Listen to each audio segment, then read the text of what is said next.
What's going on, park enthusiasts? This is the Park Geeks, and we're back. Yes, it's been a Woo! little Hey while. guys! Hello world! Life's been a bit busy, but we still managed to find time to check out Halloween Horror Nights. And to get things a little bit started off here, just kind of our quick summary before we get into all the fun. Uh, I would say this was definitely a pretty good year for Horror Nights. What was it like for you guys? Kurt, let's start with you. Yeah, I'd say it was pretty good. Had a good time at the event. Had nice weather, which you can't beat. Um, crowds were pretty heavy. It would be impossible to do it without an express pass. Hmm. Yeah, so much so that the rest of us, we actually had to go back multiple days so we can fit everything in. But we had a pretty good reason why, and we'll tell you later. All right, Daniel, what say you? Crowds were pretty heavy. It would be. Yeah, I think this event was very, very strong. I've been noticing a trend at least. I like 23 was definitely my strongest year yet, and 25 happened. And I'm falling into that pattern where I'm liking the odd years more than the even years that I've been to the event. I've only been 4 times, so it's been a lot of fun. I think the theme is interesting, unique. I like the idea of the origins of horror, the very gothic feel of it all. Even though there wasn't an icon, I think there's a lot of cool ideas presented at the event, and definitely reflected in an unofficial icon house. But we'll get to it when we get to it. So I had a lot of fun, Mhm. and I got to go 3 times And this year. Raul, and Raul, what say you? I found it interesting because this year, I know Daniel was saying there was no icon, but if you listen to the opening ceremony, the artist from Hmm. El Artista is the one that's talking. So technically, he was the kind of icon of the event slash also the gargoyle that was in the front of the park because that's what they had in the marketing and then in the posters and stuff. So, but besides that, it was a strong year. Last year, I know some people weren't. I want to say this they weren't happy with last year, but I know like as far as houses and scares and so some people were happier with this year in the sense like that they felt it was a little bit more stronger. And then of course next year is 35 years. Hmm. That's going to be one heck of a marker. But let's go ahead and get started here. Now, one of the first heavy hitters, I know people have been requesting this particular franchise to have a house for a while, is Terrifier with Art the Clown. Now, half of us here have seen those movies, the other hasn't. So, now, for those who haven't seen it, let me just tell you right now, these films are gruesome. These things are like you could arguably say they break almost every single rule in horror, which some of you are thinking there was rules in horror this whole time, apparently. So so so Raul and I had seen the movies, and we had a lot of fun taking Daniel through them.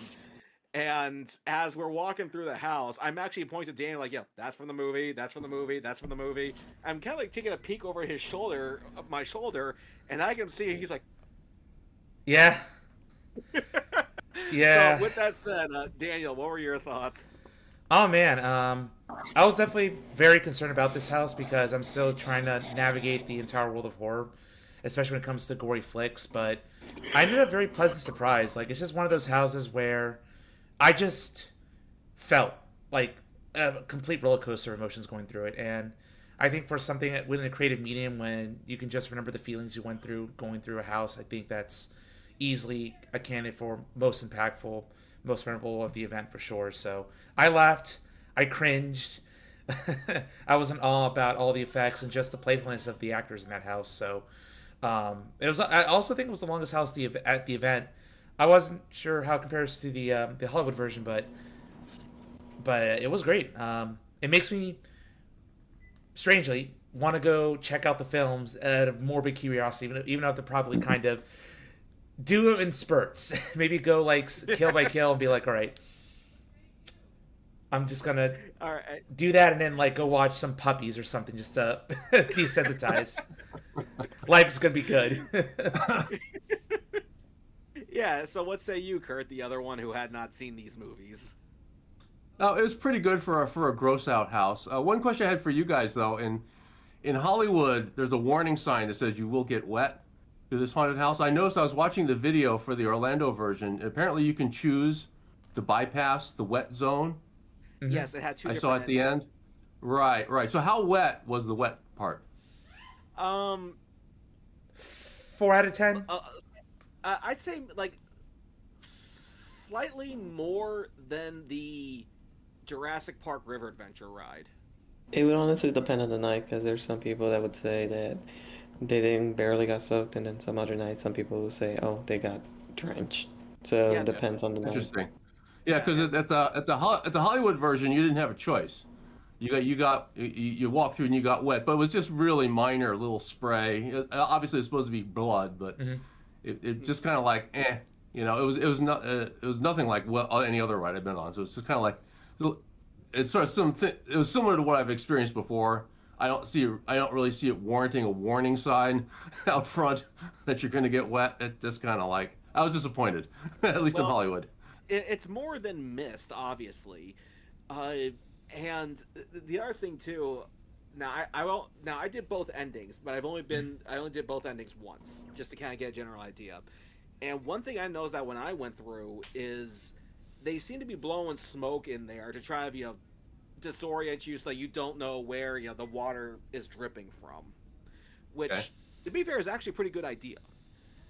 And the other one, you just kind of like go through kind of the one thing Daniel doesn't like seeing in these houses, which is the mannequins and the mirrors, except except they didn't quite do that. They actually had like mannequins dressed up like corpses along the walls on the way out. And of course there's your final scare at the very end. But Raul, you and I have seen these movies, so what did you think? I had a lot of fun. I've also had a chance myself to meet some of the actors, as you yourself met some of the actors at a convention. So it's just kind of crazy because considering the first movie, if you look at how much money it was barely, I think it was only $30,000, which is really almost nothing even for today's standards for like some horror movies.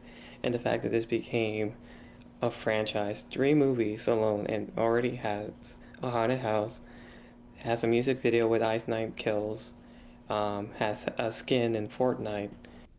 So considering that you have these other horror legacies like Freddy, Jason, Michael Myers, that have at least 30 plus years or so of history, and just in a few short years, Terrifier has become such a cultural icon that even kids are dressing up as Art the Clown or the scary clown girl.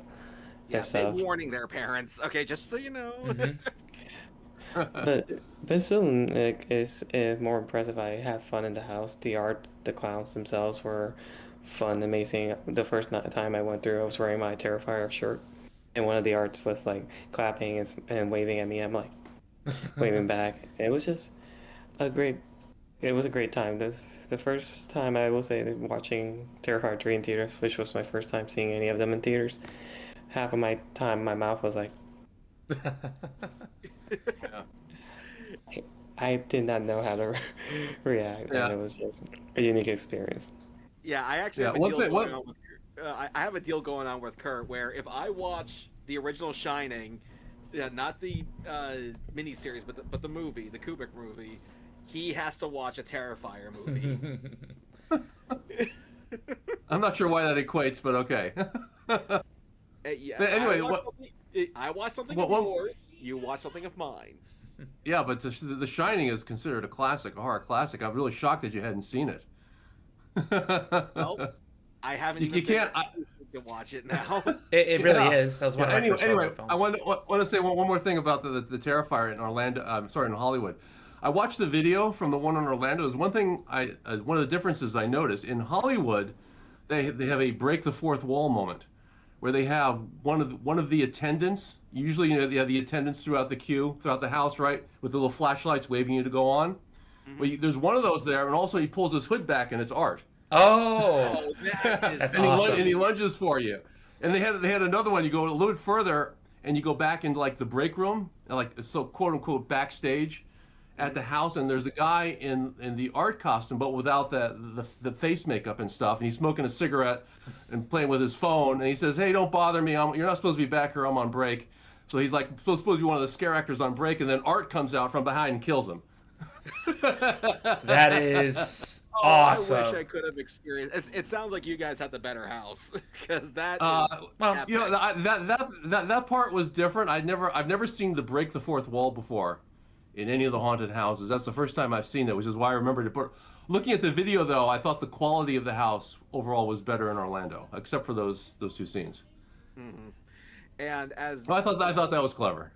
It was as different. Raul pointed out, they were playing an Ice Nine Kills song at the very end. Now, for those who don't know, Ice Nine Kills is a metal band that bases their songs off predominantly horror films, and they did one about Terrifier called "A Work of Art." Get it? Work of art, art Yeah. clown. And they played it at the very end. Now, a lot of fans, including myself, have been wanting Horror Nights to work with Ice Nine Kills. So the fact that they had that song playing at the very end just makes it go, come on. You're so close. You did it with FNAF. You can do it with this IP. Let's go. Yeah, and to give you guys an idea of how gruesome these films are, they're, not even just the movie. Like, we'll do the music video here from Ice Nine Kills. There's a moment where, during an Ice Nine Kills concert, Art the Clown comes walking through the crowd. Everyone is, it's so loud that no one, hears all the killing going around. Some woman is pregnant. She falls over. She's having the baby. Some medics come tank to her. Art slits the medic's throats and then kills the mother, takes out the baby. And it's blood splattering everywhere, and he eventually shoots the crowd. And at the very end of the very end of the video, the band's talking with their manager, and the manager goes, "Man, this is crap." And the band goes, "Is it because we let the baby live?" But yeah, so Terrifier was definitely a top tier house. But now let's go ahead and change directions over here to the original IPs. El Artista. This was quite the contender, I have to say. And especially, Daniel, I remember you were actually really looking forward to this house. Yeah, I was, simply because I enjoy the whole monstrous house of past years, and just taking folklore and inspiration from other countries and really blending it in. I think is a really neat idea, because when I walked through that house, I just got a lot of cool vibes, not just from the atmosphere, but just also how the way it just tells a complete inclusive story, like just seeing the same actor, the artista, in various situations, being tied up by the tree vines, and just the gargoyles flying overhead, and the gothic architecture. It just really hits those classic haunted house vibes, haunted castle vibes, and the music in there too. It's just, they really put a lot of thought in this house. And I think for all the original houses that they put on for this year, I think this is definitely the most well thought out and strongest. So I enjoyed it a lot. I kind of wish I took more run throughs of it. I only went through it twice this season. But certainly a house that I think deserves way more attention. And I don't know. I like to see Universal just expand the verse a bit more. I think the idea of an artist getting too deep in their work and letting the horrors rise up, I think that just speaks to fear. And art is about interpretation. So whereas you have the gory side with Terrifier, this is the more introspective, deep-seated fears and insecurities that come out. And I like that. I think I like it when there's layers to the horror you're watching. And our artista definitely nailed it, I'd say. Yeah, for me with this house was the fact that a lot of the scenery looked like it came from Resident Evil. And I'm Yes! talking about the very Do it! one. Give me that Resident Yeah. Evil house again, Universal. Yes, I'm a huge fan of that video game franchise. The remake they did of the first game was stellar, and that's what it reminded me of. Because if you look at some of the imagery from that game and from this house, they're very similar. And there's even moments in that game where you actually have to move around works of art to complete a puzzle. Yep. So that just made it feel so much better. Raul, what were your thoughts on this one? Because I believe this house does is about a Spanish folklore, right? I don't know exactly Spanish folklore because I don't know about like folklore exactly from, let's say, Spain, for example, because this is kind of what the house is kind of based off. It's like a Spaniard man, but I thought it was just beautiful, like atmospheric gothic. It gave me Guillermo del Toro Yep. vibes. If anyone's seen Crimson Peak, it kind of gave me those vibes, especially when you look at the house. There was journals, and you can see how slowly throughout the house his writing goes slowly into madness, and the gargoyle flying above you, and the fact you could walk through the courtyard and the garden. It was just that house, honestly, was just beautiful, and I loved it so much. And it's definitely a beautiful, beautiful, beautiful house. Okay, now Kurt, was this house over at the Hollywood location? No, we didn't get this one this year. We had Monstros 3 instead. Okay. So the third Okay. incarnation of that. Yeah, it was pretty good. I think I liked it better than the previous two. For me, it just felt a little more immersive, little less focused on the gore, and more on scary monsters, which I kind of liked. Yeah, because I mean, there's really only so much you can do with blood. I mean, it's effective. Yeah, I mean, don't how- get me wrong. Right. I mean, I've just been through too many houses that have the usual pile of intestines, everywhere. Right. And yeah, okay, I've seen that. I do want to add a side point. This is not thing to do with the houses. I recently saw Predator Badlands, and it's one of the first with being PG-13, and they got away with some creative kills in there, a lot of blood, but because it's not red, it Right. doesn't count. It gives You can get brutal in that gory movie. with- So I want to see a house in HHN where they use green, blue, every color in the rainbow except red, because then they can get crazier with other colors. Yeah, I never quite got that. Like, because you make the blood green, that makes it better.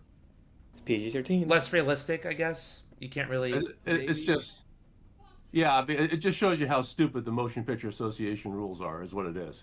That's all. That's Yeah, all that it shows too. you. Okay. But we've been through two houses, so we're going to have ourselves a bit of a food break here because that's one thing that I need to start, looking a bit more into is more of the food options they give out these have at these parks. And the one thing that Daniel and I got was this really long mozzarella stick. Yeah, it's about this big. Yeah, And about maybe that thick. yeah. Like I have never seen anything like I did not think you could make those things that big, at all. I've only seen Groundbreaking. I've only seen bigger in like New York or Vegas, but those are just crazy over there. They'll just cater to the gluttons of gluttons for sure. But it was pretty good. And the marinara sauce was good too. Like it was actually a bit more spicy Mhm. than like the typical kind you get at a restaurant. So definitely props for that. But Kurt, did they have that at your location? They did not have that. The only special food they had a Jason Universe barbecue, like a cookout barbecue location, which had food. Remember, I sent you the photo. They had the two. Well, they had several unique things. The one where they had this massive hot dog. the thing was like 3 feet long. Whoa! It's one hot dog in one Man. bun. It's like, yeah, it was like $40 or something, but you could feed like 5 people with it easy. Yeah. And also they had the other thing I thought was clever. They had a Jason s'mores, where the marshmallow part was the mask, and they had they put like a stencil on it. They hit it with a like a torch to toast the marshmallow. It was in the shape of the Jason mask. I thought that was clever.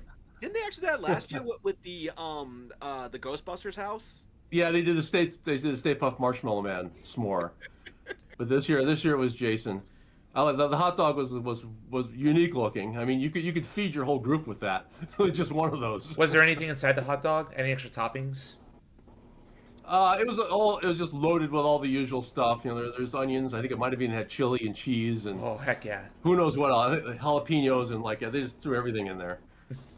That sounds delicious. Making me hungry, and I'm the one Yeah. fasting right now. Dang it! Yeah. Okay, then we can get back to the houses there. But you touched on the Jason universe, but we'll do that one next. This one, I wasn't quite sure what to expect, to be honest with you, because I knew it was based off a TV show that's currently in the works right now, And I gotta say, this house actually got me more than I expected. Uh, the only real disappointing thing is that I would have liked to have seen different iterations of Jason because it wasn't. While the hockey mask look is iconic, that's not been the only one. There's been the potato sack. There's been Jason as a child, uh, and one I do have to give them props for is that they actually gave the mother a shout out because she was the original killer in the first movie, Hmm. and it was like almost every time I turned a corner there was Jason. Uh, and to some extent, in that regards, it kind of felt like the movie because, or one of the movies, because the idea was that he's there no matter where you go.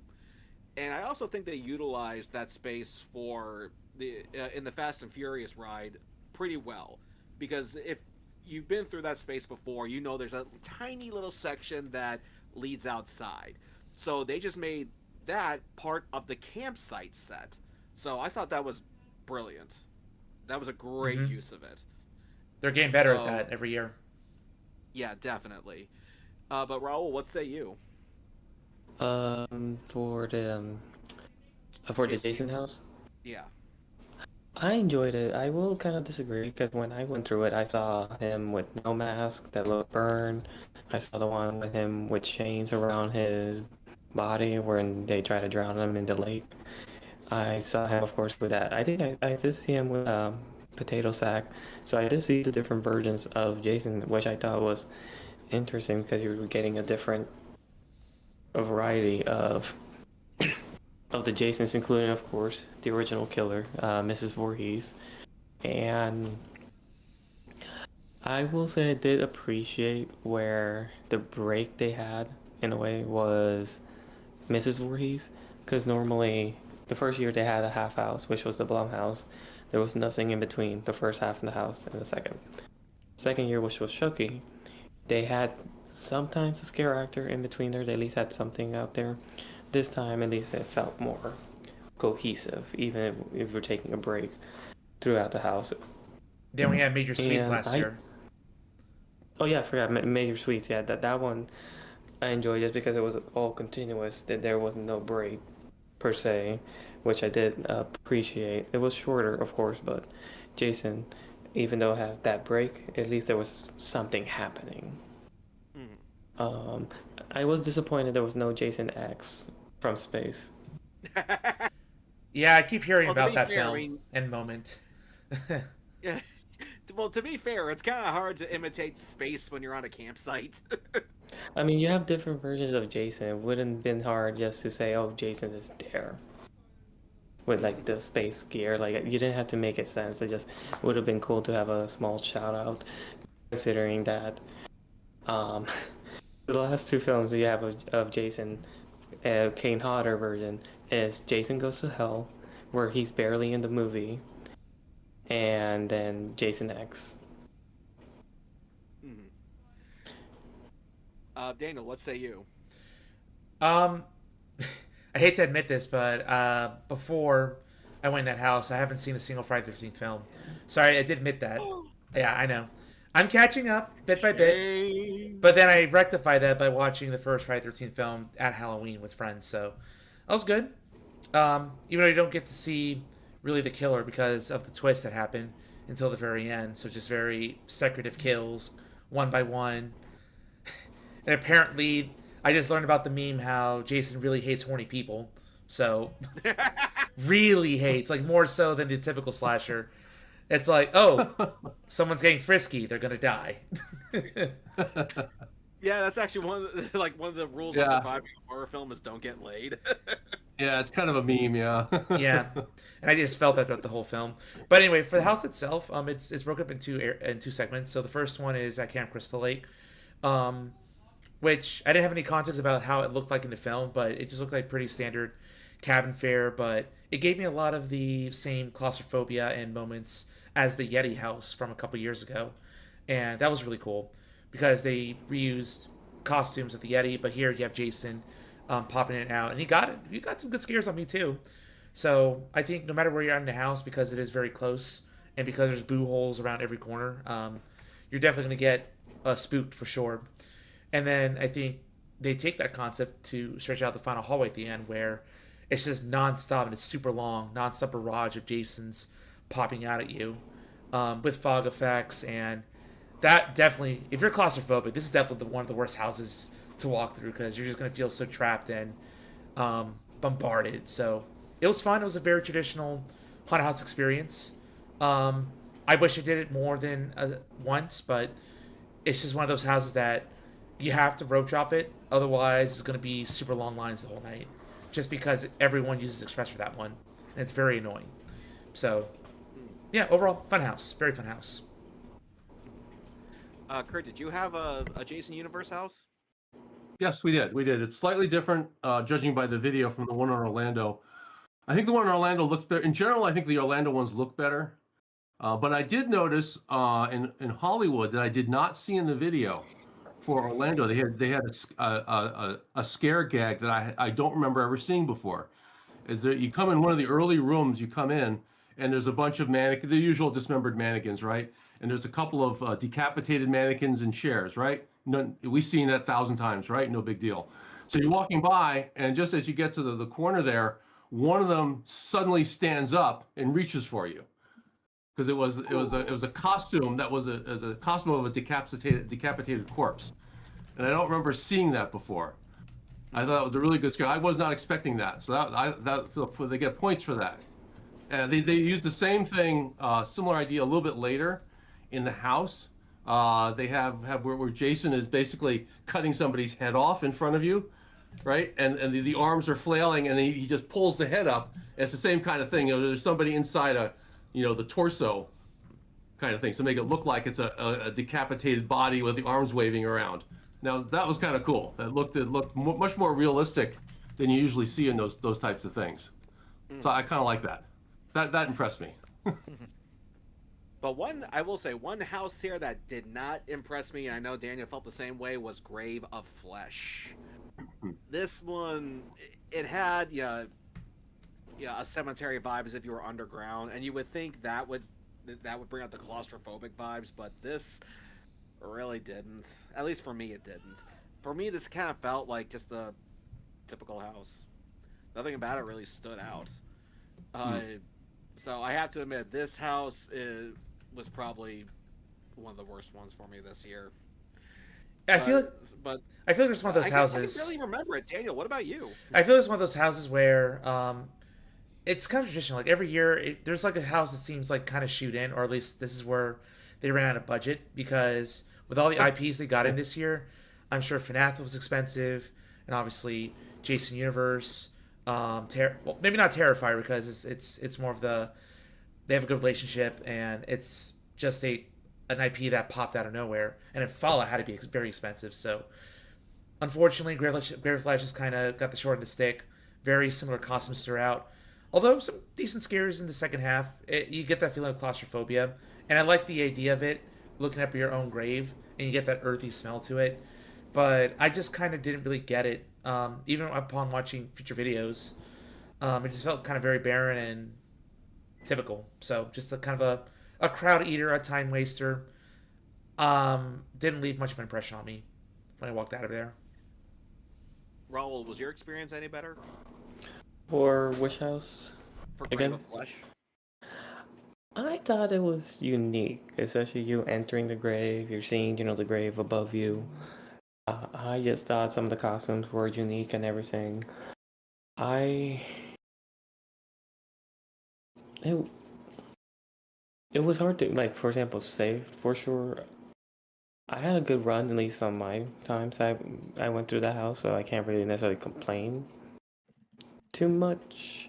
But overall, I thought it was unique and cool. It reminded me of the beginning of Poltergeist when it was in Orlando back in 2015, where you entered through the pool and you were seeing the house above you, and then of course the line from the movie as you're entering there. So I thought it was unique. Kurt, did they have this house in Hollywood? No, we didn't get that one. We We didn't have. Scarecrow one. I don't think. Yeah. Well. Yeah. We had Scarecrow. I guess music by Slash. That was okay. It it was the usual. I don't remember. No, nothing special stood out at me. It's kind of the usual, house gags. Mhm. So I didn't find it very memorable. There's always one of those Well, I every can tell year. you one thing. Yeah, but I will tell you one thing that was memorable. Kurt, you sadly didn't experience this down here, but we actually had a really great scare zone that involved a crazy cat lady. Yes. Really? Oh Oh my yes. god, that It's was so much fun. it was so yeah. And like we've been to conventions, we are familiar with furries, we see them walking around, but to see that instead of a furry, yeah, and me being a cat person, Yeah. I'm like, this is my heaven and hell right now. Yeah, it's just good costumes, and they even had like a mini house. Like you have the main stage over here, and like behind it, there's a little area you can walk to go to get your pizza fries, and sometimes you'll have the fully transformed cat kids absolutely come at you all bloodied up, and it looks really cool. And it just tells a good story. Like when you start at the start of Central Park and you see the pages literally come to life, telling the tale of the crooked lady down Cat Lane. I think I forget the full name, but yeah, and you start with the scare actors as normal kids, and then you see them get cat features until you see the old lady, the crooked lady at the very end. They have a show like every 15 or so minutes. It just all comes together. It's just super playful. Even when you're watching the show, I was spooked. I was eating something, and then one of the cat people just like got this close to me, just snuck in like an actual cat. It's like that is dedication. That is like immersion. I love even in scare zones like this. I'm like, and it's telling me, give me a reason to just hang around for scare zones. Like, if I get to the point where I'm coming like 4 or 5 times to the event, just like I'm just gonna enjoy the food and go to scare zones, maybe like a house or two. Cool. That's an awesome night because that just shows there's quality everywhere. And this is definitely my favorite scare zone of the year, and I think one of my favorites that I've seen for sure. Yeah, and they even put on like a little show. There's like a little set Yep. piece with a house where some woman comes out and she is telling some tales, pun intended, and there's a moment where I guess like some trick or treater comes to her door. Is like, oh yes, the candy's inside. She goes in and there's like the window's actually like a screen that's playing like some projection where this girl takes some of this candy, eats it, and turns into this anthropomorphic cat. Well, And the the accent too they had for the character was just great. yeah, the cat lady actually like gave him like a ladle, like here, try this, and then she gets starts coughing and like feeling weird, and then she's like, go inside. There's something in there for you to feel better about yourself, and just kind of mocking the poor kid that she just suckered because she can't have enough cats. Got to keep adding to the collection. Crazy cat lady. Simple but effective. Yeah, was there a standout scare zone for you, Kurt? Well, they had the terror tram again, which is kind of a scare zone. I always think of it as a scare zone anyway. That's as long. It takes 15 minutes to walk through the whole thing. It's in the backlot area. Mm-hmm. They take you by tram and drop you off. This time, like last year, it was all based on Blumhouse films. So there's different sections to it, kind of walking through it. So they did like Black Phone 2, and Megan was there briefly, and they did The Exorcist. What else? Insidious and Purge. I think that was the set that you walk through. It's like it's a 15-minute. It's like having a 15-minute house. It's all outdoors. It's kind of cool. I always enjoy it because there's lots of scare actors, lots of stuff going on. They're overusing the Purge though. My only complaint about that, they have the Purge there like every year. I'm kind of getting tired of that. I have something else, but that's always fun. Yeah, Raul, what about you? What was a big takeaway for you with Scare the zones. cat lady scare Or- zone? I just thought like when you start from uh, the Mel's drive-in section or Cafe La Bamba, you see the characters, the normal trick-or-treaters, and as you progress, getting closer to the house, you see them slowly transforming into these half humanoid cat hybrids, and then having the little pathway to the right, Pizza fries. yeah, to the right, where the direction to the pizza fries, where it's like a mini haunted house that you can go through because it had like the holes that they would come out and scare you, which was a unique thing to actually have like a walkway that was close off, like a haunted house in a way that you walk through. And then, of course, seeing the crazy cat lady, like house. I just thought I loved the idea because as soon as they announced it alone, I'm like, this is gonna make a lot of people happy, uh, and and I wasn't saying that anything negative or anything. I guess it's like this is gonna make a lot of spooky people, specific like demographic, very happy. And I had a blast with that house every time I walked through. I even brought like a string cat toy thing, and some of the scare actors actually interacted with that. So That is awesome. that made my night. That was great. Um, so Now, it's definitely my contender, and I can understand why I won Scare Zone of the Year. mhm. But now, one thing that actually made my night was our next house, and that was the Fallout house. But it wasn't so much the house itself; it was our special guest. See, the voice actor of Eddie from Ed, Ed and Eddie, Tony Sampson, actually joined us. I Yeah. was actually his handler at a convention. He wanted to see Universal. Like, okay, well, let's go up, the following weekend. Now, Tony is not a horror guy at all, but he's never been to Universal. He wanted to know what all the hubbub was about with Halloween Horror Nights, and he said, okay, let's check it out. And so, it's at night, sun's down. We meet him up. We meet up with him, and the first thing he tells us is like, "Hey guys, this is my friend Tony Sampson from Ed." Just Tony Sampson today. But he's looking around, checking out the scares. And like, okay, this is pretty cool.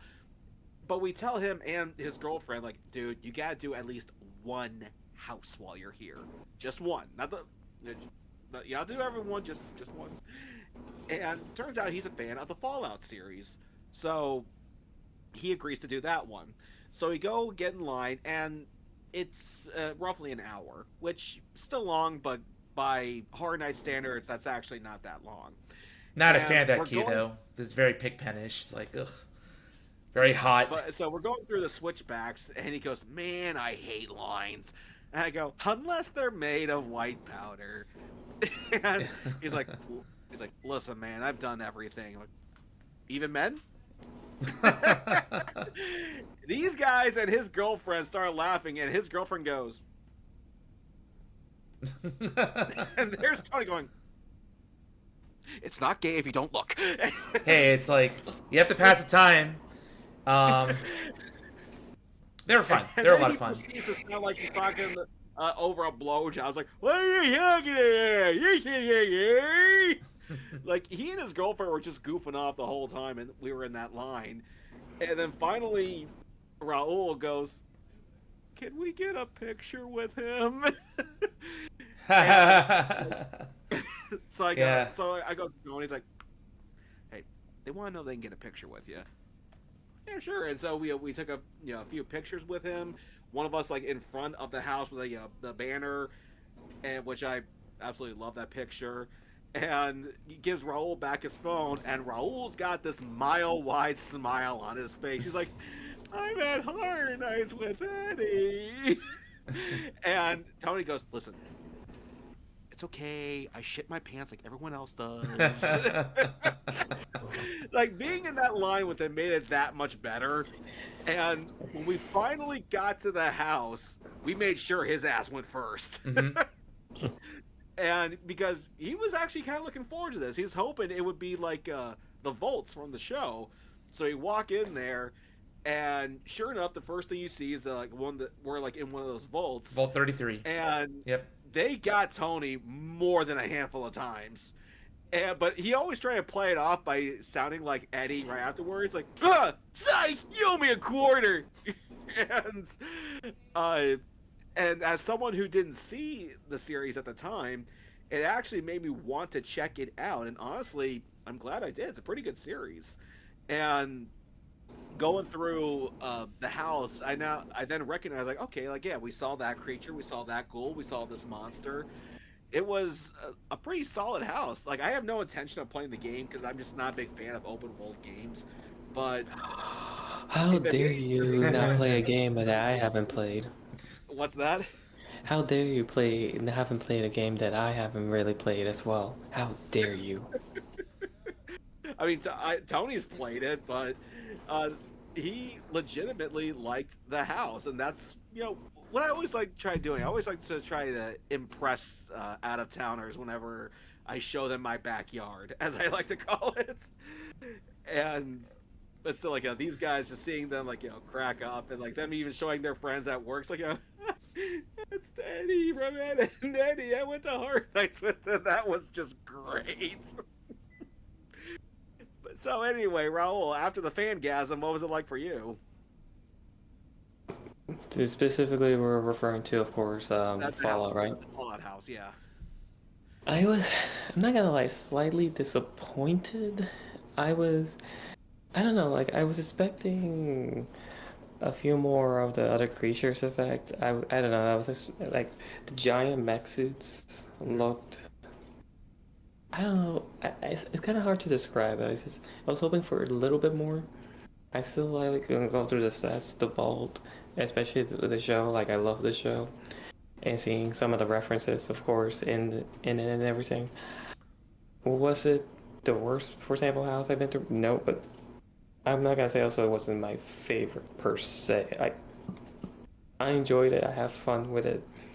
But as far as the IP houses, it was my lower of the IPs. Hmm. Now, Daniel, what say Bro. you? Fallout. I played the games, and it was good talking to the girlfriend. I forget her name from our night there, but she was wonderful. We geeked out over about what she enjoyed about the games, and just seeing. I think it's definitely more of a love letter to. I know it's based off the show, but the show does a good job incorporating the games, like lore and items in there. Like if you stop and look at the terminal, you get to see some cool references in there, and like a hacking mini game that goes on. But outside of that, I prefer it when an IP house can just do more than just show scenes of the show. And I've seen the first 3 episodes before going into the house, and it was cool seeing that come to life. But to make it scary and to make it like a true horror experience, it was lacking in a way. And I think our best run through, because I've been through 3 times, was that run through I went with you, Justin, first time around, because I did it the other 2 times, and I did them early on, and the house kind of felt empty each time. So maybe I think it's very run dependent, because when there's missing areas, you're just kind of walking through a cool like wax well set design museum of like moments from the show, and I kind of just wanted a bit more. Also, wasn't a fan of the ending. It was just kind of the goal popping out, and you see the cool Las Vegas sign before you leave, which is cool. New Vegas is my favorite Fallout game, period. Like, I think the story's gonna be great, and season 2 is out, and I definitely want to go see that. But Wait, it's not out yet. Like, it comes out in December. I thought it was coming out. I thought Well, it was it'll out. be out soon. Like I think next month. So, there's probably airing previews now. Got it. But yeah, December 17th is the premiere. yeah. Overall, it's a house that has an identity crisis. I don't know what it wanted to be. Scary? Did it want to just tell the story? Did it want to be more about video games and immersion? So I left confused. I wanted more from the house because I was really hyped for it. Now, Kurt, did you have Fallout in Hollywood? Oh, we did. We did. They reused the old Walking Dead area, indoor, the permanent indoor area. I can see. So I'm that. not sure they're going to do that going forward, but they redressed that. It was okay. I mean, it was a nice environmentally. I thought it was nice, but it wasn't particularly scary for me. I had nothing really unique about the scare techniques stood out, but it was pretty to look at. It created a nice environment, which I liked. But now, moving on, there was an original house that you, Daniel, were a big fan of. I can't remember the name, but it was like Western style. Yes. Hatchet and Chain. Hatchet and Chains, Demon Bounty Hunters. Yeah, why don't you go ahead and start us on this one because you really liked it. Yeah. This house, For those that are not aware, this is actually the house that came from Slaughter Cinema 2. So it's one of the B movie houses that Right. translated out of that. Yeah. And I like westerns. I think they're pretty cool. It's a cool environment. You can make it scary. Like I've seen games do it. Media. I love the Red Dead franchise, and just going through this house, I think I think it's just very well paced. It's a good length, and especially for a 10 house, like you get that vibe of like the cackling lady coming in, just saying, "Those demons are out. They're gonna get you. Nothing's gonna stop you." And then Hatch and Chains, even though they're not as featured in the house as they should be, it was cool seeing the demons run amok, and just different sides of the different scenes. Like you see a fireplace, a demon pops out at you.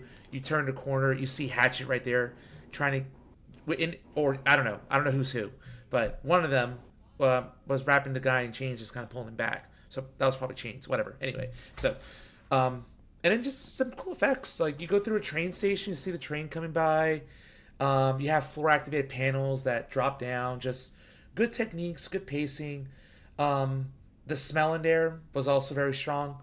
Not a fan of it, but again, that's the whole point because I imagine demons don't really smell quite nice as they run amok. So I think it was really cool. I want to see it more. The only criticism I have is that it could have been a bit campier, I guess. I wanted to see a bit more of that and just stuff that kind of make me laugh.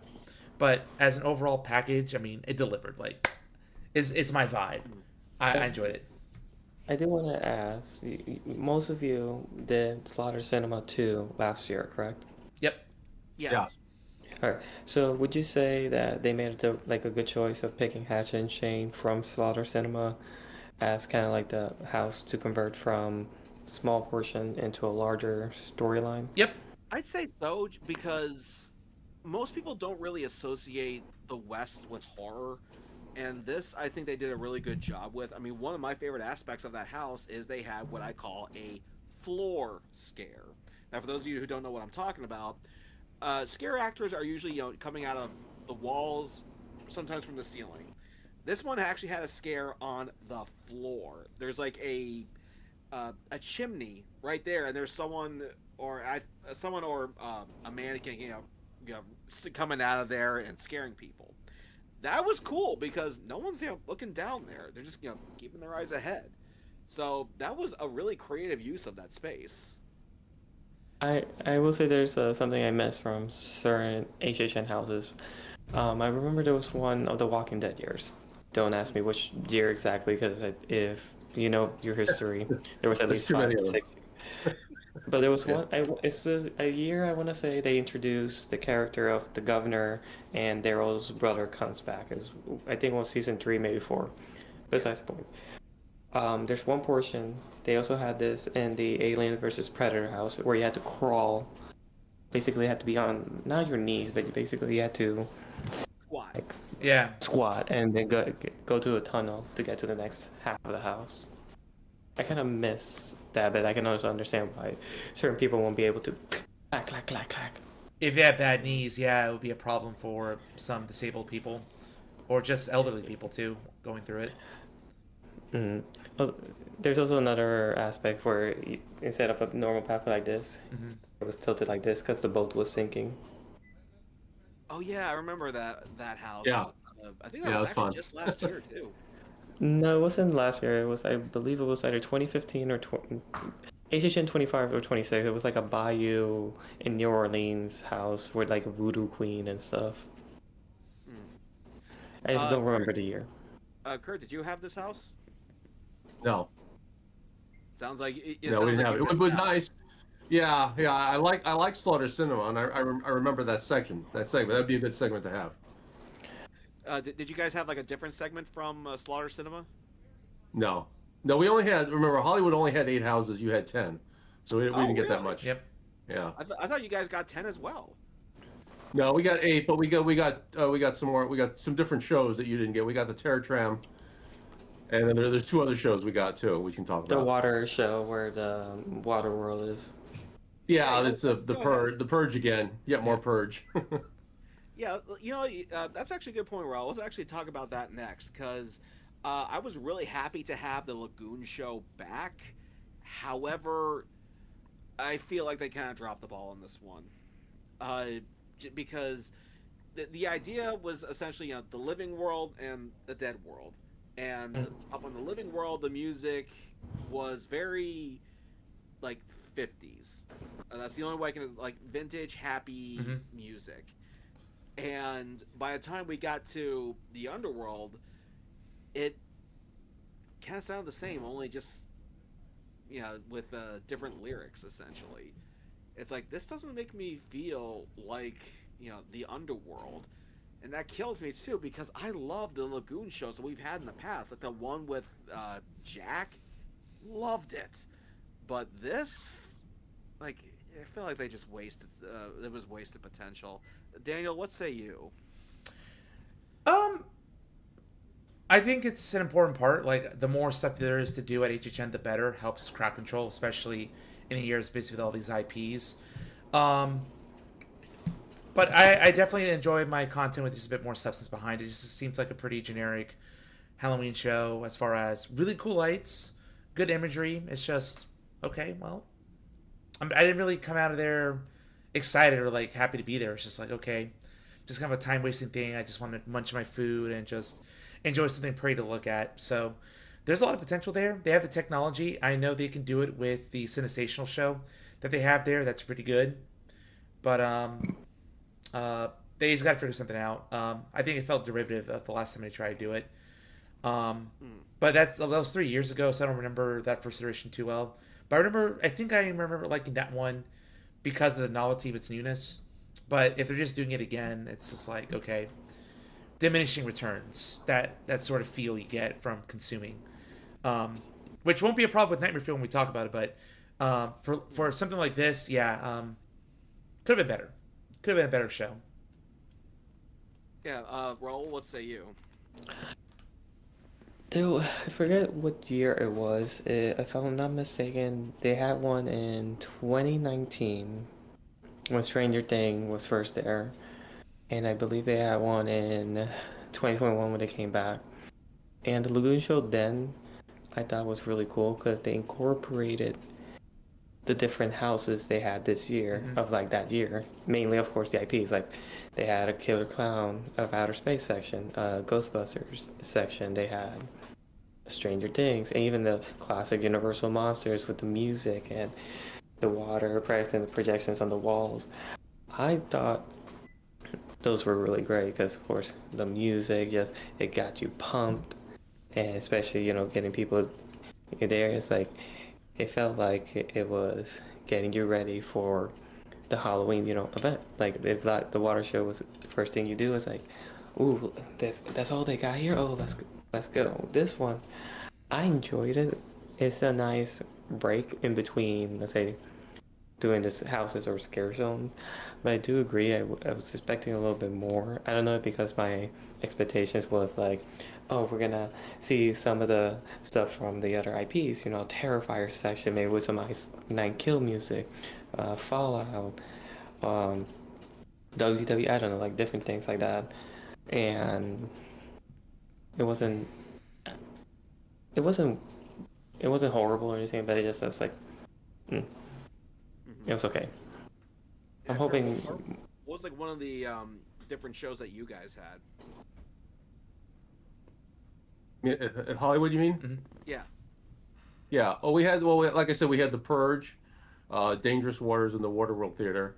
It's the same. They've had it for like this is like the third year in a row they've run it, but it's probably going to be the last one because they're tearing that theater down, probably next year, I think. So wanted to see it one more Wait. time. Waterworld's going away? Yeah. Yeah. I'm glad I got to see it. No. It was very fun. Yeah. I love that show. I still need to see Yep. it. Well, Go you better to get on a California. Yeah. plane. When is it? You only got. closing? I don't remember. They said sometime next year. I don't remember the date. I'll take a look. But anyway, it was. But anyway, just to look, the show itself. It was the exact same show, so nothing much to say about that. They had the Terror Tram, which I'm not sure how to rank Terror Tram. I don't know if that's entertainment or a scare zone or a house. It's kind of like a hybrid of all three, just because of the length. But so we talked about that. The other entertainment they had a Chainsaw Man like mini movie going on in one of the theaters which is the From the Japanese anime? anime. Yeah, from No the kidding. anime. They actually it's unclear what the origin of this is from, but it's a Chainsaw Man short story that takes place at Universal Studios Japan. Well, That's that that's what market. that's the way it's scripted. Yeah, so it's there. It's all in Japanese, so you got to be reading the subtitles because as most anime, the characters talk really fast, so you've got to Yep. really speed read to keep up with it. But yeah, it was longer than I expected. It was almost 15 minutes long, and it's the usual demon hunter thing, where they're dismembering demons left and right, lots of blood. The theater it was in has the water effect, so they can drop blood on you during that, give you the 4D effect. Um, that was kind of different. I was not expecting that. I wonder, was that I don't know if that was created specifically for like Universal Japan, and then they brought it over here. It says, well, we've got a theater here, let's use it, That is kind of awesome. thing. I would say But yeah, yes, because if it was for made like originally for, let's say, Hollywood, they would have had the English dub actors voicing it and not having in the original Japanese maybe. Yeah, sub. yeah, and the fact that it takes place at Universal Japan as opposed to Universal Hollywood, I guess. But it was kind of fun. I'm not sure if it was an accurate representation of the park, but it actually takes place in the park. So they're actually hunting demons and having battles in the park, which is kind of fun. It was Now, different. Yeah, I think I would enjoy moving it. on. We also had a house that was. Uh, I didn't quite understand why they did a house based off this, but it was off the late wrestler Bray Wyatt, I believe that's his name. And then suddenly I found out why. It's because this wrestler, who sadly did pass, it was his dream to have to do a house at Halloween Horror Nights, and knowing that, it definitely changed my perspective because, you know, the guy was a big horror fan. He wanted to work with Universal for a long time. He didn't get to, and they made this in his memory. But the way it's set up is you enter the house and you go through what looks like a mini Titantron, which is that big screen up that ramp that you see wrestlers walk down from.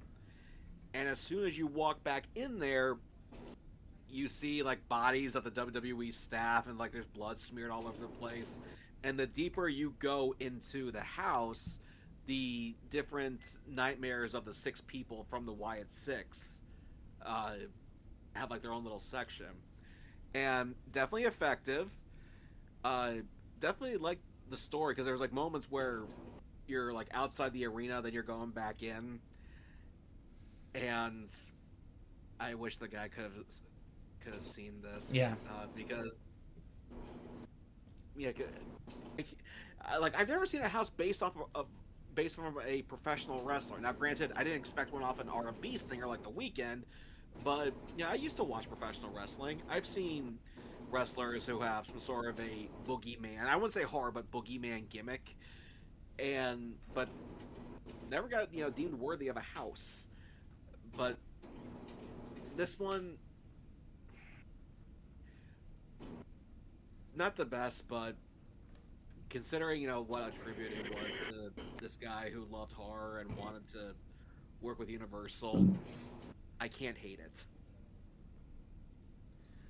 But what about you, Daniel? Did you have a similar reaction to it?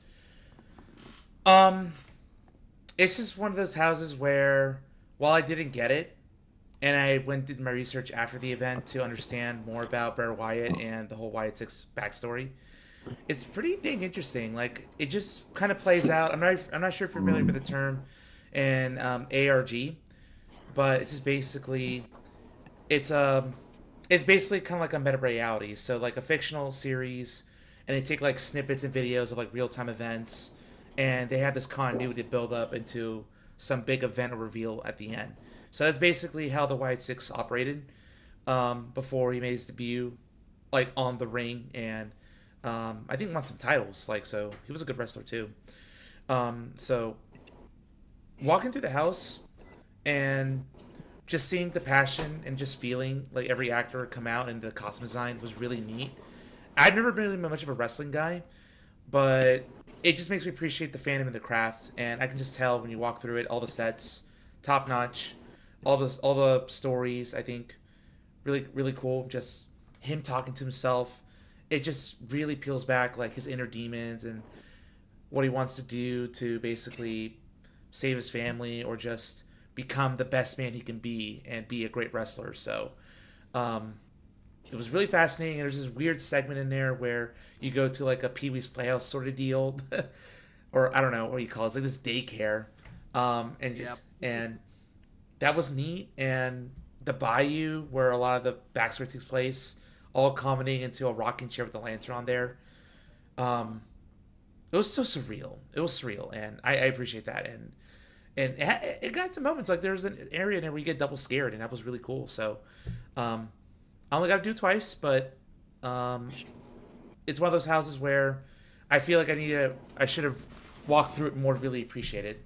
So, well worth the wait, and it never got a long wait either. So, for the wait it got, definitely a house worth going through. Yeah. Raul, what was it like for you? It was interesting because I'm not gonna say I'm a big WWE fan. I haven't fully watched that many of the wrestling.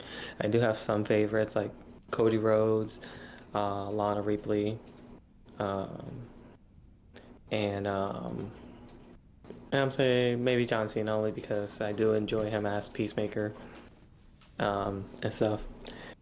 And then also I remember watching a video. I think it was last year's WrestleMania or the year before, where the Undertaker grabbed Dwayne Johnson and then slam him onto the mat. I thought it was kind of cool considering everyone freaked out the moment they heard Undertaker come out. Mm-hmm. So I have a lot of respect for WWE fans and everything, even though if I'm not like 100% fan myself. Given that information, I enjoyed the house, especially with some of the background information that you learned, like about him wanting to have a house or in memory, and also the fact that it meant a lot for his family and friends. Because there's videos of his family and friends coming to horror nights, seeing the houses and crying after experiencing it because it meant just a lot to them and it meant a lot to a lot of fans. I know this one person who almost every night would go at least maybe once or twice into the house each night and I think they did like over almost 100 times the Wow. Y6 house just because that's how much they love it. Um, so even though maybe it wasn't my personal favorite, I do have a lot of respect for the house just because of kind of the history there. Yeah. And matter of fact, before we get to Kurt, one thing that I want to say is, or forgot to mention, was the WWE released a video on YouTube of the surviving members of the Wyatt Six going through the house, and man, they were so touched. And they get out of there, and one of them goes, "I've got to be the only grown man who's ever cried in a haunted house." Yeah. I mean, because for those who don't really know about the wrestling world, is it's a pretty tight knit community when you're in the same league with people. You travel together, you share hotels together, you discuss story ideas. You spend a lot of time with these people, and that's what these guys had. But anyway, Kurt, you guys actually did have this house, right? Yes, we did. It's not, from what I can tell from the video, it's not exactly the same as the one in Orlando. I don't really have a tight connection to the WWE, but it was enjoyable. There's nothing really stood out. Like I didn't notice anything unique as far as like new types of scares and stuff. That's always what I'm looking for, is some type of scare I haven't seen before. I've been to this so many times now. I want something new, you know. But it was pretty good. I mean, there's nothing wrong with it. I kind of enjoyed walking through it. Hmm. But one house that was interesting to walk through, even though it wasn't one of the best, was that one with the dollhouse. Yes. Remember that? Yeah, because honestly, the second I got out of there, I thought if Sid from Toy Story had his own haunted house, this is what it would be. Because you're walking through a dollhouse and you are seeing stuff that people have done to, like, they took the scare actors and turned them into the type of Barbie doll that your son got a hold of and did things where you go, that's a killer in training. Yeah. Bold of you to think it was only the boys that would burn their Barbie dolls. And there was actually some interactive elements too. There was actually like a few like secret buttons that you could press in there and something would happen. 3 buttons. Yeah, and I think there was like a moment where Raul, Dan, you correct me if I'm wrong on this one. Wasn't there a moment where you walked past a house and you saw like a giant eyeball because it makes it look like as if the Yep. owner was kind of looking in. Yeah, I thought so. So like not one of the best houses, but it was definitely unique. I definitely felt like I was walking through this dollhouse like I was one of the toys, and I'm thinking, like, where's Buzz Lightyear? Yeah, but wrong IP. That'll never happen. Maybe if they ever lose the IP, Disney be like, yeah, let's make a horror film. Let's do it. Raul, what was the house like for you? I enjoyed it. I feel like I missed out on a few scares. I feel like they were maybe at least not full the time I went through, but I feel like I got a good majority of it, and I enjoyed it. I thought the sets were really cool. The oven section where you're burning and melting, I thought that was really unique with the smell and everything. A lot of burning And plastic. it was it was a lot of fun, and I thought, dang, this little girl must be having an interesting time burning all their toys. Like maybe it was Wednesday Addams' house, perhaps. Too colorful. Oh man, She's- don't be spoiling next year's lineup. Like, I'm pretty sure Wednesday House is coming, with how popular it is. I mean, Kurt, it's possible, but who knows? Daniel, what about this house for you? Because I know you were looking for the buttons. Yeah. Anytime I brought up the buttons in line, a team member or like other people were just like buttons, and it just was swarming. Be like, yeah, they'll just point out 3 locations, and just I like it. I like interactivity in a house. I think it was really cool, very playful. Although obviously for the scare factor, not really there too much. But there was one that it just popped out of the shadows. This giant doll head that kind of got me because I wasn't expecting it. Because this is one of those fake outs where you're focusing on the big prop in the center, and then as soon as you turn, boom, you have a big animatronic thing ready to pounce at you. So, yeah, I quite liked it. I like that the human girl is interacting with you and trying to get you at various points. And I just like the idea of sense of scale in the house when you can play with that idea and how helpless you could feel. Solid, very fun. Oh. Oh, there we go. Kurt, what say you? Oh, we didn't have this house in Hollywood. Sounds interesting though. Do you guys think it was good overall? Like it was a good experience. Yeah, I mean, not my favorite house, but definitely a good experience. Just because I mean, there's always like, if you've seen Honey, I Shrunk the Kids, then you know that feeling. Yeah. Yeah. But you did have Poltergeist on your end, so I'm curious how that Yeah, we went. did pull that. That was my favorite. Yeah, that was my favorite of everything at Hollywood. Because I also like that movie a lot. That was back, when Steven Spielberg's career was rising, and each one of his movies was successively getting better. So it was kind of in that range. It was kind of a nice range. I also like the movie because it was a unique take on horror. Because usually horror movies are in the old rundown house on the hill, right, or in the cemetery or something. And now this is one that takes place in a brand newly constructed suburban neighborhood, someplace you think you're safe, right? Mm-hmm. No, not anymore. That's kind of what that's one of the things I liked about the movie, and I thought they did a really good job of capturing the scenes. They hit all the major beats that you wanted to see in there, with one exception. They didn't have. I was looking for. They have an actress portraying the psychic that's in the movie. They didn't have her. They have her voice. They took a voice. I'm not sure if it's a clip from the movie, or they had another voice actor, re-record some lines, but they didn't have the actual character in there. And I thought, I was kind of She's Isn't that a major FBI? character. She's a major character in the movie. They didn't have her in the house. In So I the don't know. Orlando half, when that poltergeist was in Orlando, I don't remember seeing the psychiatrist. I could be wrong. It's been the house was there, years ago. But one of my favorite lines was, "You moved the tombstones, but you didn't move the bodies." Yeah, But yeah. didn't that actress die? She did die. Yeah. Yeah, I What think does that have to do with like a anything? bunch of actors after that movie died. Like there was like this curse going around. Well, they always say that. That happens every time, right? Well, I mean, to you be can't help but find it a bit ironic that that's what happened to her, and yet she is in the Mummy queue doing the exact same shtick. Yeah. Like she went from one curse to the other. Yeah. Yeah. But it was a good house. I was really happy with that one. Except for they ended nicely in the with the coffins and the bodies in them, where because in the movie they pop up out of the ground, right? Hmm. And they had a bunch of them there, and it looks like they're like they have corpses in them.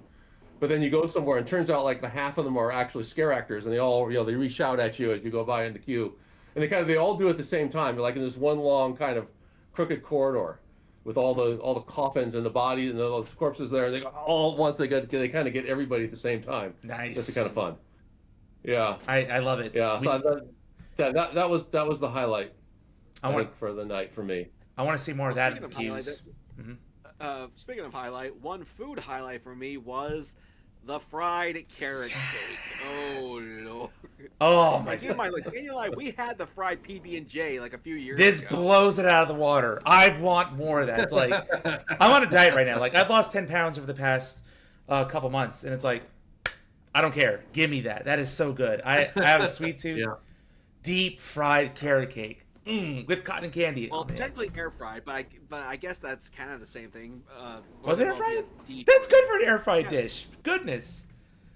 Yeah, it was air fried. Oh. Because like if you like as someone who used to work at Yes. McDonald's, you know grease when you smell it. Mhm. And like being a diabetic, like I know like oh I should really not eat this, but and looking at Deanna's, I'm like this looks too good to pass up. I had to get one because and keep in mind like to imitate like the little celery stalk on top they use cotton candy, which I thought was actually a pretty nice touch, and they drizzle that frosting on there. This was the and- WWE dessert, so you probably had it on your end as well, Kurt. I don't remember seeing that there. The only food I remember seeing was the Jason barbecue. Oh man, Hollywood, come on, up your food game. Like Yeah. it was great, But yeah, that was so delicious. bro. Like, Did you have it, by the way? No. Damn. oh, you missed out, man. Thank Like, you. how could you deprive yourself, young man? I don't like carrot cake. That's fair, but It's not my favorite cake, I'll admit, but it's so good. you get that thing in a molten state. Ooh. It's huge too. It's a good portion.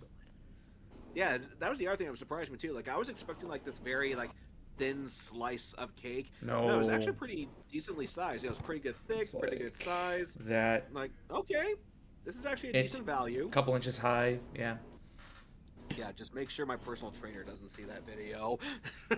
it's all right. You walked 10 miles with me that night. It's all long gone.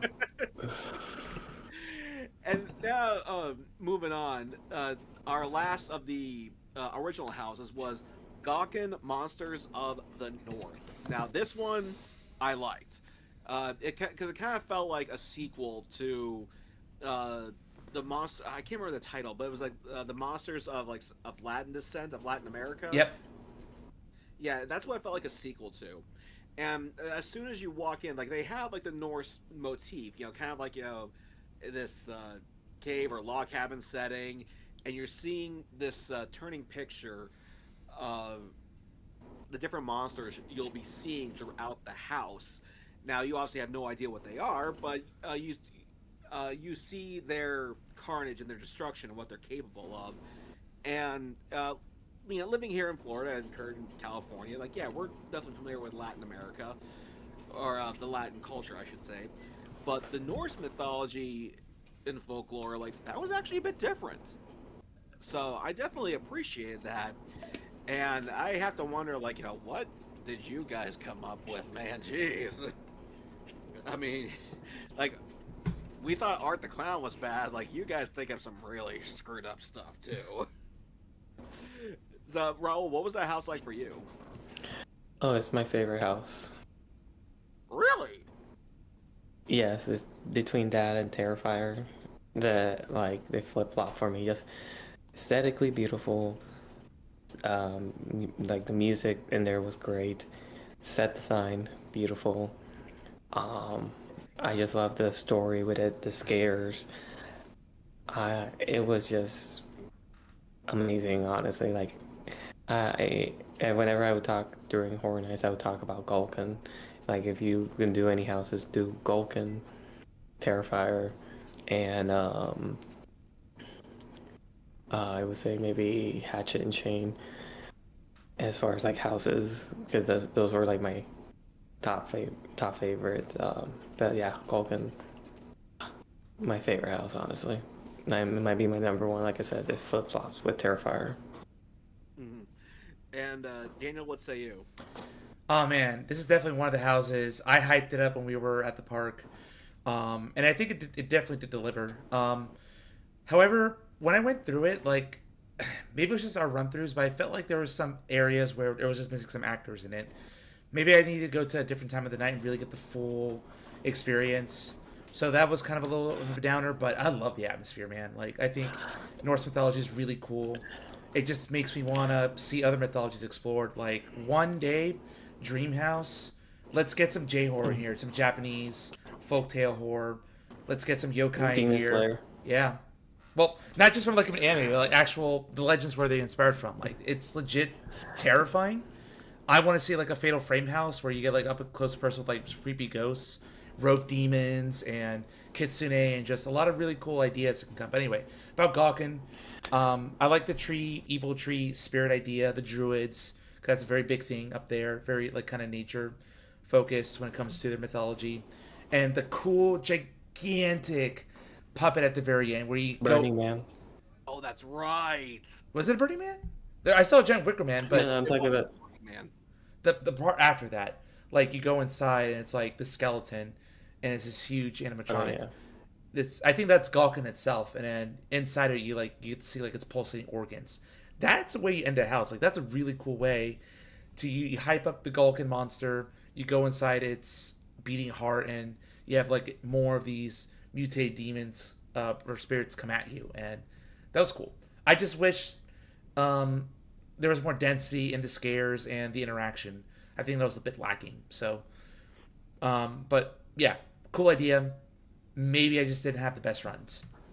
I gotta see a good video of it. I I will say that this is just in general for any houses.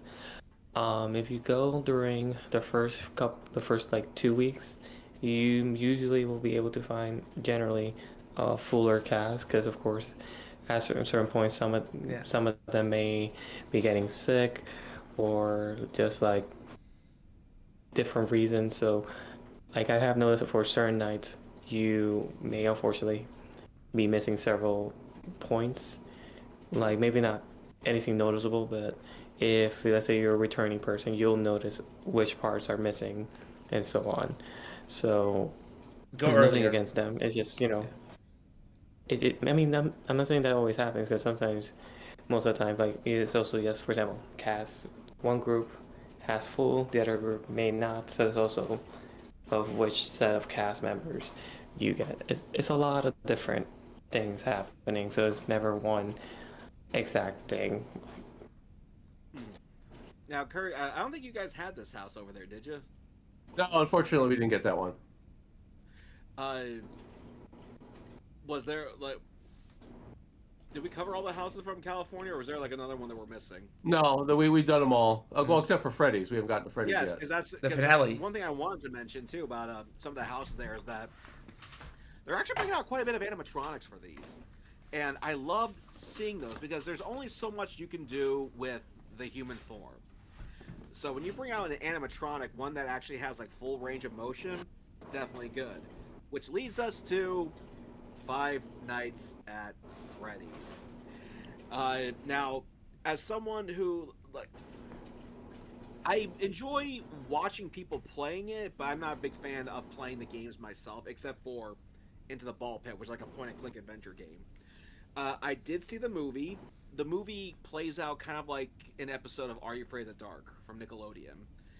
And the animatronics were definitely really cool to look at. But there were times when they didn't quite fire on all cylinders. And we did it, or at least I did it twice.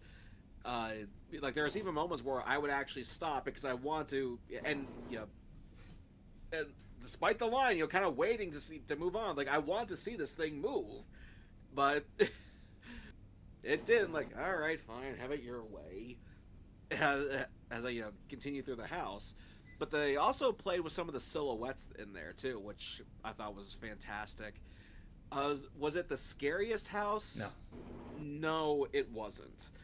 In some ways, you could say it feels more like not babies, but like a kid's first haunted house. Which, to be fair, you could argue the games were basically a kid's first horror game. So, in that regard, it did its job perfectly. It's just not really that intense. But, again, I can't hate it because they used real animatronics for this thing. And I have to imagine a lot of the budget went for that. But Daniel, you're more familiar with games than a lot of us, so what say you? Well, I mean, I had to get this print. I love this house. So, my history, and I got like the other, like the print right here for the event. So a little bit closer there, and basically the FNAF cast. So, FNAF. For those that are uninitiated, it's a game series that appeared in 2014 and was really made popular by the gaming community at large. Like Markiplier did it, some other big streamers did it, PB&J did it. Like, just a lot of streamers really propped up this game that had a very immersive experience because it's first-person horror where you're just trying not to get jump scared and you're figuring out, piecing together what happened. And the movie, the franchise, I think it's all really creative and really cool because I grew up with Chuck E. Cheese's. I love going to the arcade a lot, and to see someone take a horror take on that, and strangely enough, and this is, I'm not sure if this is sad or both cool, the kids these days know more about FNAF than freaking Chuck E. Cheese, which inspired it. So Chuck E. Cheese is going way downhill. FNAF can open up a pizzeria tomorrow, and it's just gonna absolutely rock. Merch sales.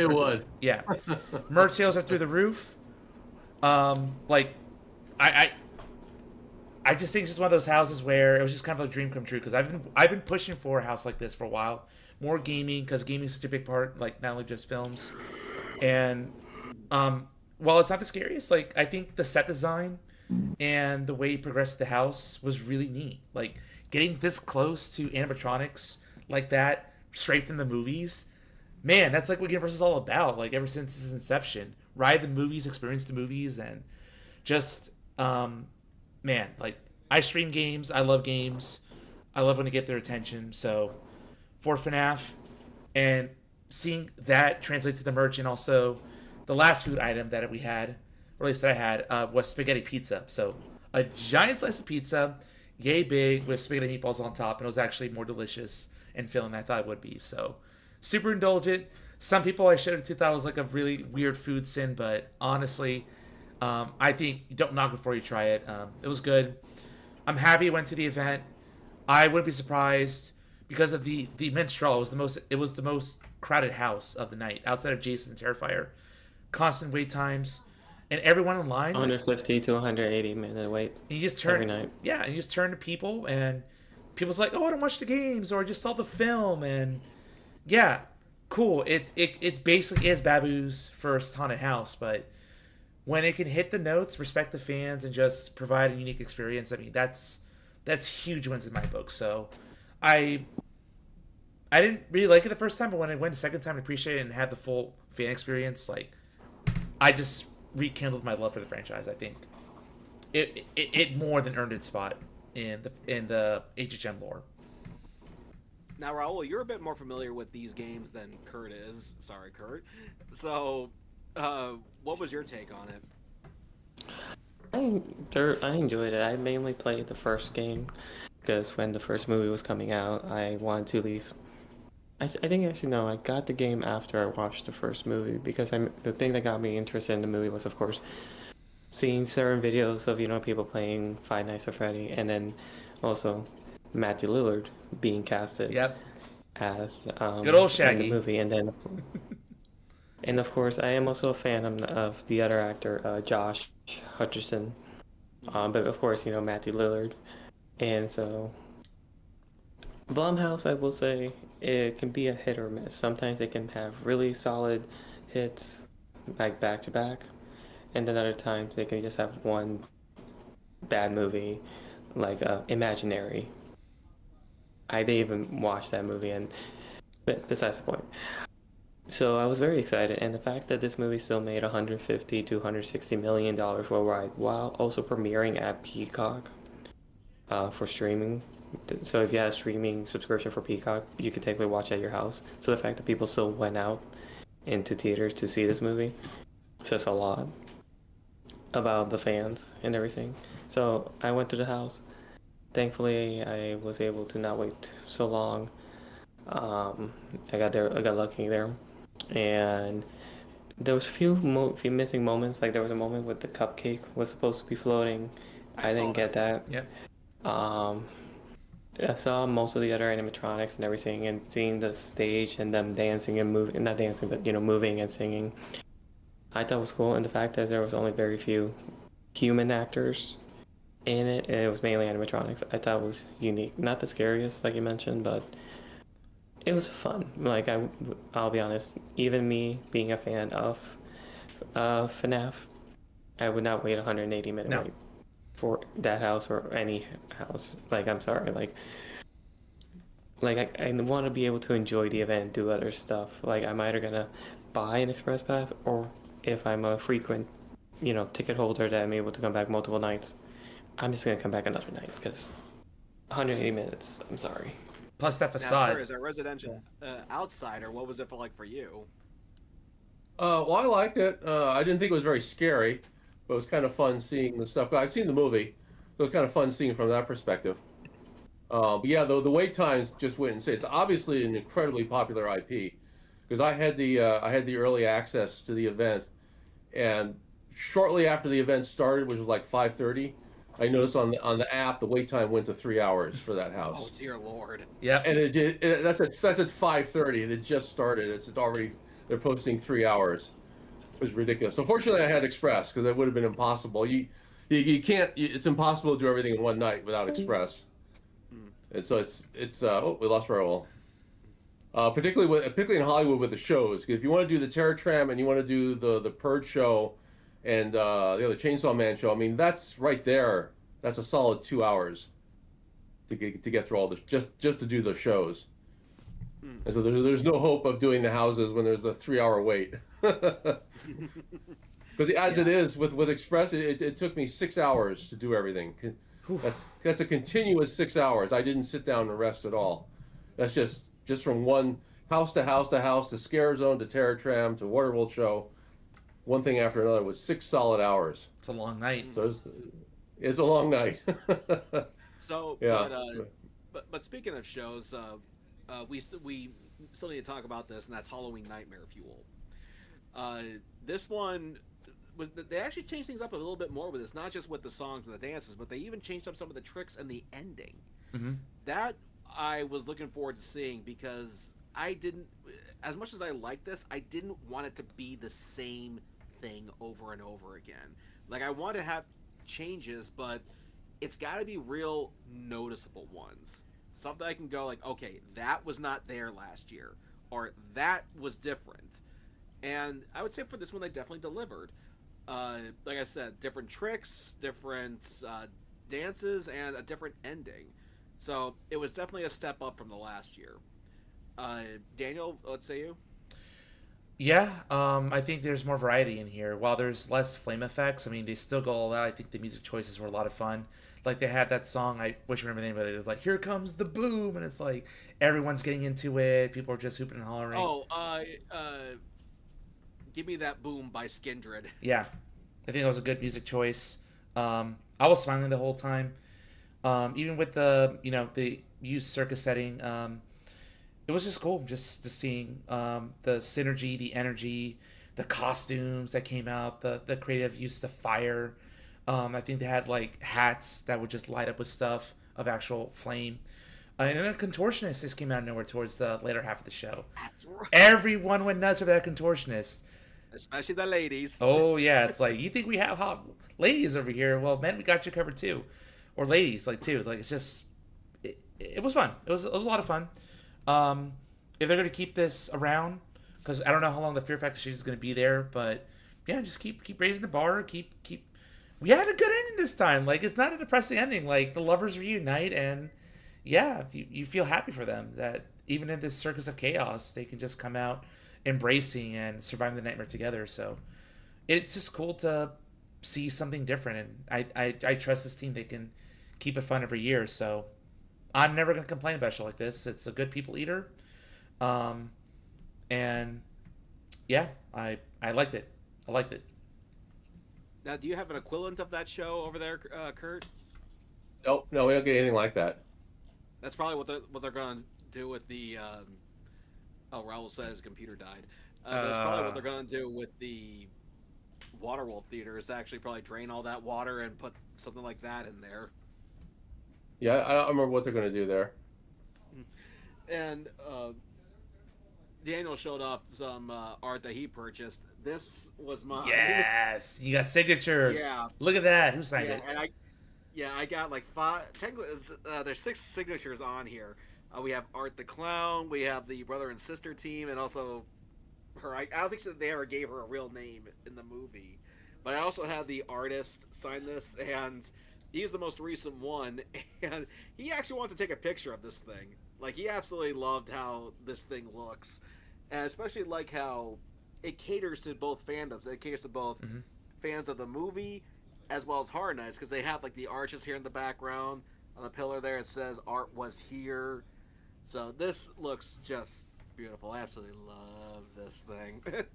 And matter of fact, they had someone dressed up as Art the Clown, kind of go through the streets of Horror Nights, and everyone would say like, "Man, it was so rare to find that guy," but somehow I did. First night. Turns out he's actually it turns out he hangs out at that Club Dread location, which was right outside the exit for Fast and Furious.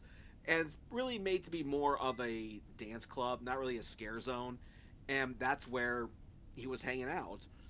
And what I can't help but find a bit funny is the very last day of Horror Nights, I went to a horror con where I met the actor who played Art the Clown. And that actor, you would never figure that he plays one of the most gruesome killers in cinema.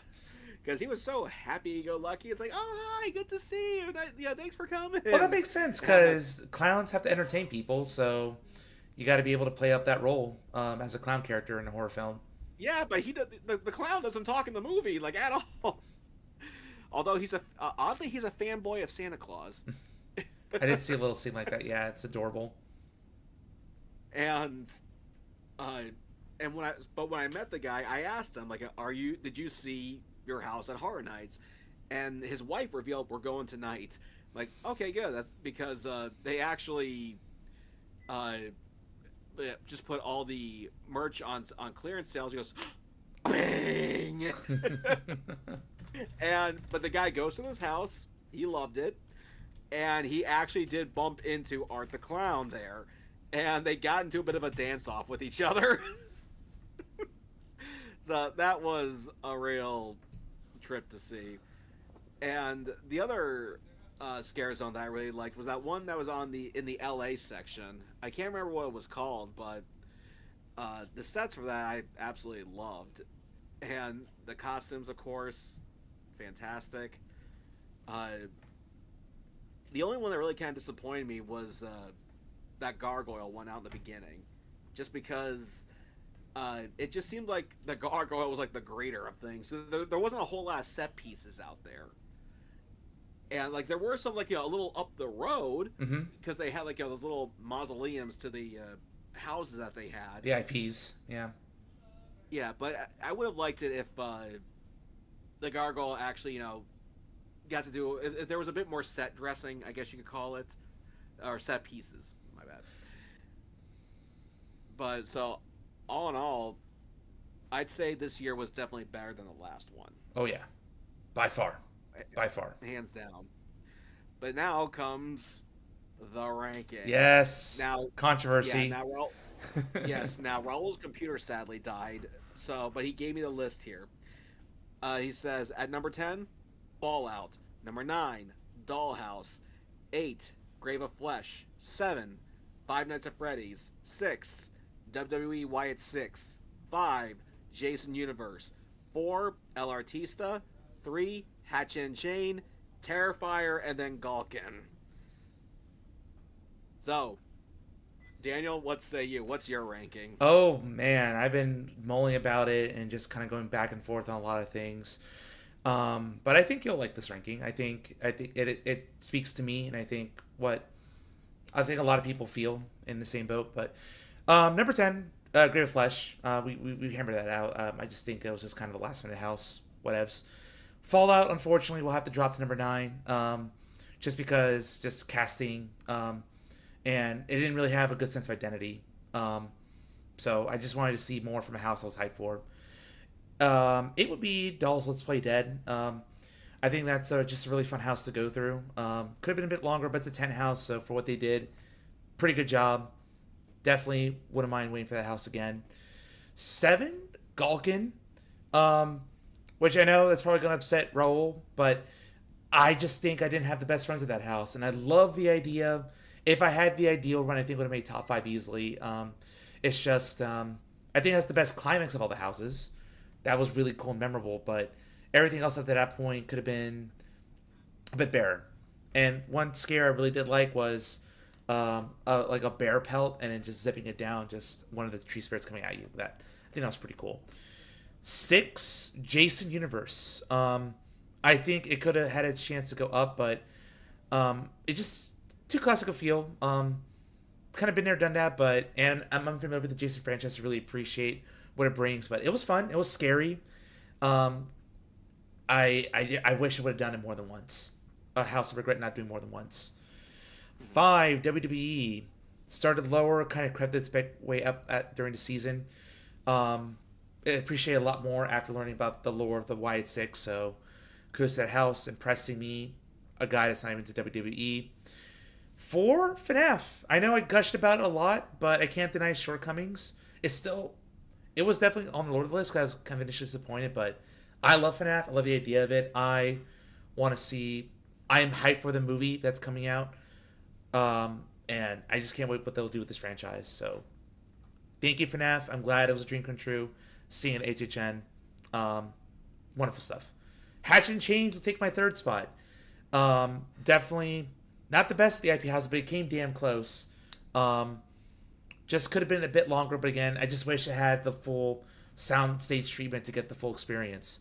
Because I think in an upset, and I think you're probably surprised about this, El Artista is actually number 2. El Artista, I love that house. We've talked about it to death. It's one of the better IP houses I've been in. It's basically the icon house this year. It's a house I can go in like 10 times. I get bored of it. Like, it's just so long. It's so cool. Details I will catch different visits. And then in a shocker, I never thought I would put it up this high, but I can't deny my feelings. Terrifier is the house of the year, plain and simple. Freaking Terrifier. I didn't expect the house to crack the top 5, but I just never felt so many emotions in one house. It's just, I love actor interaction. Art the Clown every turn was so cool to interact with. And if I was actually a fan of the franchise, I think I would have gotten even a lot more out of this house. So its length, its gross out, it's everything. It's just so well constructed. It's just fun. It's gory. It's just everything. It was the house that stood out the most at the event. So,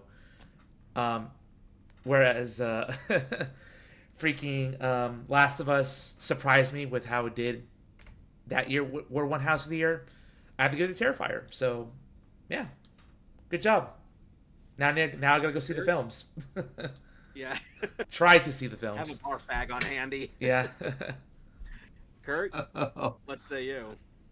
Yeah, so I'm just going to list off some of my favorites. I don't really, I find it difficult to do an exact ranking because it kind of gets down to splitting hairs for me. So I just kind of group them together. I did think, for me, Poltergeist was the number one at Hollywood.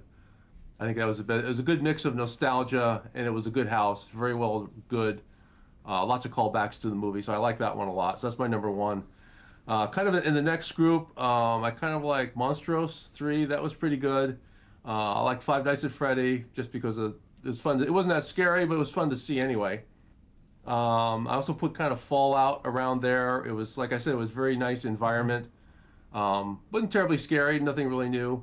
Oh no, actually, before that, I want to put Jason Universe because that had some scares that I hadn't seen before.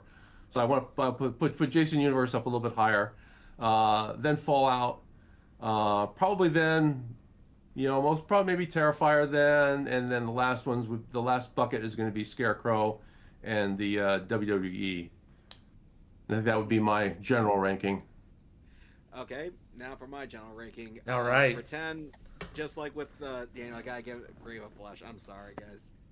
No contest. Yeah. Yeah. For number 9, the Dollhouse one. Okay. Just because while it was definitely interesting, I didn't get I didn't feel a whole lot of intensity. I didn't get a whole lot of scares.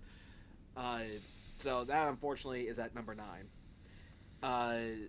Number 8. You have to really think about this here.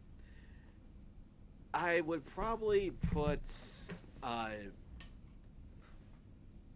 don't want to. Man, I really don't want to put a lot of these on the far It's down. hard. Yeah, there were some really good houses this year. So, I think I would have to go with, and the only reason why I'm putting this here is because I really, it's on that list of I wish I did more than once, and that's Hatch and Chains. Yeah. I could. The only thing I could really remember that well was the floor scare, and it definitely warranted a second house, a second walk. Absolutely. Yeah. Yeah, definitely. Like if I did it twice, it probably wouldn't have been higher up on my list. Let's see here. Number 7, I will do. I will do Wyatt 6. Mm-hmm. Trying to be respectful here because knowing what happened and how it was a tribute to the guy. And I probably should have went to this house knowing a bit more of the lore beforehand, especially when we're dealing with an IP house. Let's see here. At number 6, I would probably have to go with Fallout. I know everyone ranked that pretty low, but for me, I will admit it was pretty cool having Tony Sampson there with us. But as someone who had no experience with the games, the house did make me curious to check out the show, which is good. Oh yeah. So I have to at least give it that. If it made me check out the content, it must have done something right. Next, I'd have to go with Jason Universe. It probably would have been a lot higher if I actually did that more than once, especially being such a big fan of it. But like there was like a one scare after the other. They got me pretty good. Why am I putting FNAF over it? Because they had real animatronics, man. I mean, Lord. I knew you joined a hype train, man. Let's go. Yeah, I mean, like, come on, like, how, like, do you realize how much that costs? Okay, they could have done this like for a fraction of the cost if they just got suit actors. But no, they did. They actually spent the money and actually got the animatronics. Dear God. Good Lord, man. Okay, so let's see here. Top three now. Yes. Let's see here. For number 2, no, 3. Not number 2. Number 3. I'm gonna go with Gawkin of Terrors, just because it I do like the idea of bringing in folklore from other countries. I mean, what's something there that we haven't seen, and the fact that they actually had the Wicker Man there and uh, simulated fire. Mm-hmm. Okay, I absolutely loved it. Number two, I'd have to go with LRT stuff because again, I freaking love Resident Evil, and the fact that they managed to capture the feel of the first game, major props because that was the one that set the bar. Mm-hmm. And of course, at number one, that leaves us with Terrifier. The art of dying brings me to life. And, but like I said, those films are gruesome, and sure, when you get older, and I'm a very behind the scenes guy, so because I know how a lot of this stuff works, it takes a bit more to get a reaction out of me. But this one, it did. Did The you film feel? I felt something watching those movies, and they translated that to the house. So yeah, that's my ranking. That's all of our rankings. So this year for Horror Nights, definitely they stepped up their game, and I am so glad they spent the money for, like I said, the animatronics. I think it's my favorite year of the 4 I've been. I'd say it's number 1 right now. I think consistent houses. Matter of fact, I actually sported my shirt here. Yeah. Because this was a fantastic season for Halloween Horror Nights, and I actually hope one thing that they'll do at some point is do some sort of VR experience where you can experience old houses from the past. I hope one day they'll do something like that, because it's kind of sad when the season's over and all this is gone, and you're not gonna see those again. It would be nice to kind of experience like the Alien versus Predator house again. I love that one, but yeah. This was definitely a fun year for Horror Nights. And thank you all so much for joining us. Let us know what your ranking is in the comments. And until next time, this is the Park Geeks signing out. Take care, everyone. Good night. See ya. Good night.